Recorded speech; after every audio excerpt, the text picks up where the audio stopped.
ప్రమాదాలు జరుగుతూనే ఉన్నాయి, ప్రాణాలు పోతూనే ఉన్నాయి. అయినా ఎలాంటి మార్పు లేదు.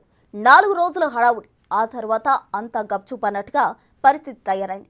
అసలు కర్నూలు ఘోర బస్సు ప్రమాదానికి కారణాలేంటి? అంతమంది జీవితాలు బుగ్గిపాలు కావడానికి రీజన్స్ ఏంటి?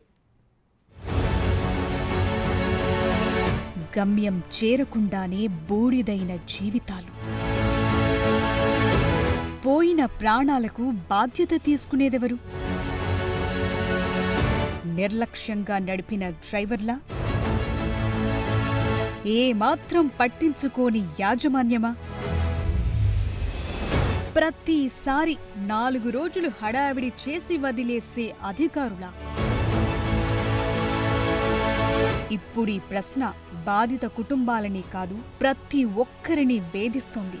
19 ప్రాణాలు పోయాయి, కాదు కాలి బూడిదయ్యాయి. కనీసం ఎవరి మృతదేహం ఎవరిది అని గుర్తుపట్టే పరిస్థితి లేదిప్పుడు. ఒకరి నిర్లక్ష్యం, ఒకరి నిర్లక్ష్యం ఇప్పుడు అనేక కుటుంబాల్లో చిచ్చుపెట్టింది. ఆప్తులకు కడచూపు కూడా అందకుండా చేసింది. DNA టెస్టులు చేసి ఆ మాంసం ముద్దలను వారికందించాల్సిన పరిస్థితి.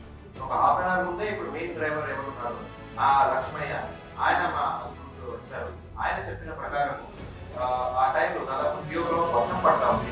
వర్షం పడే టైంలో సడన్లీ ఈ హర్డ్ అ సౌండ్. సో ఏమని చూసుకోకుండా కొంచెం మళ్ళీ ఒక 20 అడుగులు వెనక్కి తీసుకున్నాను బస్సు. ఇతని చూస్తే ఆ దాంట్లో ఒక బండి ఉంది. సో మనకున్న ఇప్పుడు యాజ్ ఆఫ్ ఇన్వెస్టిగేషన్ లో 2 వీలర్ ఎవరు నడుస్తున్నారు, ఆ బస్సు రాకముందే అక్కడ 2 వీలర్ పడి ఉంది. అది ఇంకొక యాక్సిడెంట్ అయి ఉండొచ్చు, లేదా సెల్ఫ్ ఫాల్ కూడా అయి ఉండొచ్చు. సో బస్సు 2 వీలర్ దాకా వచ్చి అక్కడ స్టక్ అయింది. 2 వీలర్ స్టక్ అయిన వల్ల స్పార్క్ వచ్చాయి. ఆ స్పార్క్ వల్ల ఇనిషియల్ ఫైర్ స్టార్ట్ అయింది.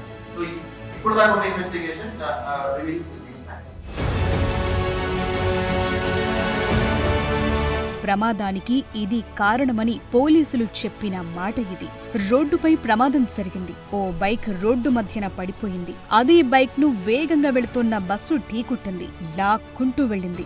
అప్పుడే మంటలు చెలరేగాయి. ఆ తరువాత వెంటనే ఆ మంటలు బస్సుకు అంటుకోవటం, క్షణాల్లో కాలి బూడిదవటం నిద్రమత్తు వదిలేలోపే శాశ్వత నిద్రలోకి పంపించేసింది. బస్సులో ఉన్నది 40 మంది పెద్దవాళ్లు, 4 చిన్నారులున్నారు. బస్సు హైదరాబాద్ నుంచి బెంగుళూరుకు వెళుతోంది. అప్పుడే ఈ ప్రమాదం జరిగింది. నిజానికి రాత్రి హైదరాబాద్లో బయలుదేరిన బస్సు తెల్లవారేసరికి బెంగుళూరుకు చేరాలంటే వేగంగానే వెళ్లాలి. కానీ ప్రైవేట్ ట్రావెల్స్ డ్రైవర్లు అతి వేగంగా నడుపుతారు. బాగా తీసుకొచ్చాడు అని అందరికీ అనిపించినా ఇలాంటి ప్రమాదాలు జరిగినప్పుడే ఆ అతివేగం వల్ల వచ్చే నష్టాలు తెలుస్తాయి.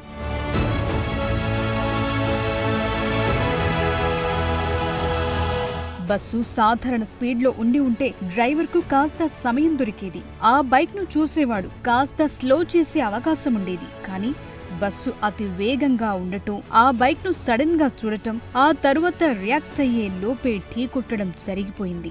సరే, ప్రమాదం జరిగింది. మరి ఆ తరువాత డ్రైవర్లు రియాక్ట్ అయిన విధానంపైనే ఇప్పుడు మరో చర్చ మొదలైంది. ప్రయాణికులు కాలి బూడిదవ్వటానికి కారణం బస్ డోర్ ఓపెన్ కాకపోవటం వల్లే అనేది మరో చర్చ.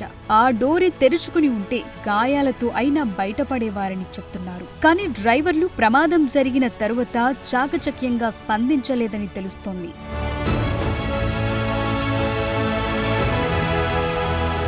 అసలు ఇలాంటి బస్సులను ప్రధాన నగరాల మధ్య తిప్పటం కరెక్టేనా అనేది ఇప్పుడు అసలైన ప్రశ్న. ఎందుకంటే స్లీపర్ బస్సుల్లో ప్రమాదాలు జరిగినప్పుడు ప్రాణ నష్టం ప్రతిసారి ఉంటుంది. రీసెంట్ గా రాజస్థాన్ లో జరిగిన బస్సు ప్రమాదంలో 20 మంది సజీవ దహనమయ్యారు. ఈ ఘటన మర్చిపోకముందే కర్నూలులో 19 మంది కాలి బూడిదయ్యారు. మరి ఇంకెన్ని ప్రాణాలు పోతే అధికారులు నిద్రలేస్తారు? ప్రైవేట్ ట్రావెల్స్ యాజమాన్యాలు మత్తు వదులుతాయి? ప్రమాదం జరిగిన ప్రతిసారి ఇదే ప్రశ్న, కానీ సమాధానమే ఉండటం లేదు. ఈ 19 ప్రాణాలైనా ఆ ప్రశ్నకు సమాధానం దొరికేలా చేస్తాయా?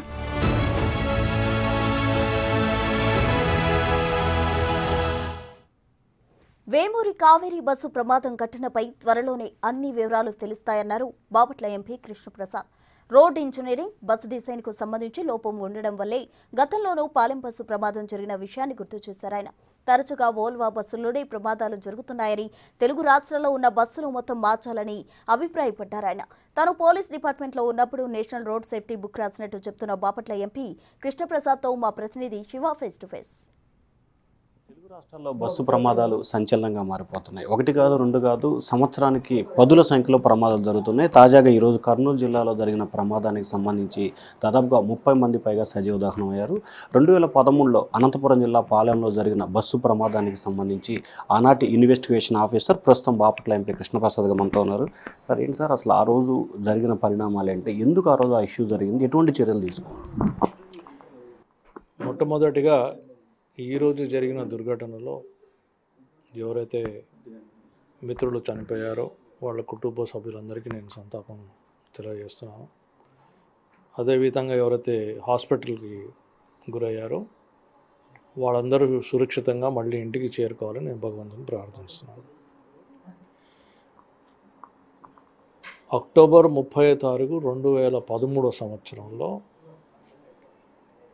బెంగళూరు నుంచి బయలుదేరిన వోల్వో బస్సు కర్నూలు దాటిన తర్వాత, అంటే హైదరాబాద్ పోయే బస్సు కర్నూలు దాటిన తర్వాత మహబూబ్ నగర్ జిల్లాలో పాలెం దగ్గర ఫైర్ యాక్సిడెంట్కి గురైంది. అయితే ఇక్కడ మామూలు యాక్సిడెంట్ కాదు, it is not bus accident కాదు.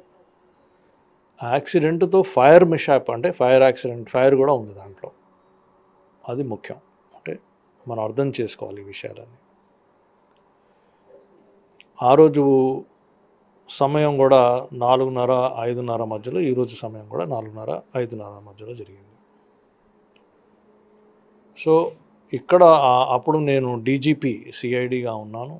అప్పుడు వెంటనే మేము ఆ రోజే ఇన్వెస్టిగేషన్ తీసుకుని ఏం జరిగింది అని ఇన్వెస్టిగేట్ చేసాం.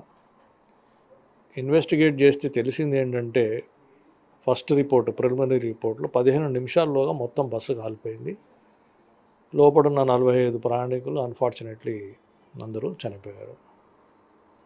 మరి ఈ యాక్సిడెంట్ ఎలా జరిగిందని పరిశోధనలో చూస్తే, వోల్వో బస్సు డిజైన్లో ఏముందంటే, బస్సు డ్రైవర్ కింద ఆల్మోస్ట్ రోడ్డుకి టచ్ అవుతూ బ్యాటరీ కంపార్ట్మెంట్ ఉంది. సో అతను హైవేలో వెళ్తూ హైవేలో మధ్యలో సెంట్రల్ వైట్ లైన్ ఉంటుంది, రైట్ సైడ్ వైట్ లైన్ ఉంటుంది. ఆ right side white line safety margin, దాని తర్వాత ఇంకొక మీటర్ వైడ్గా ఉంటుంది రోడ్డు.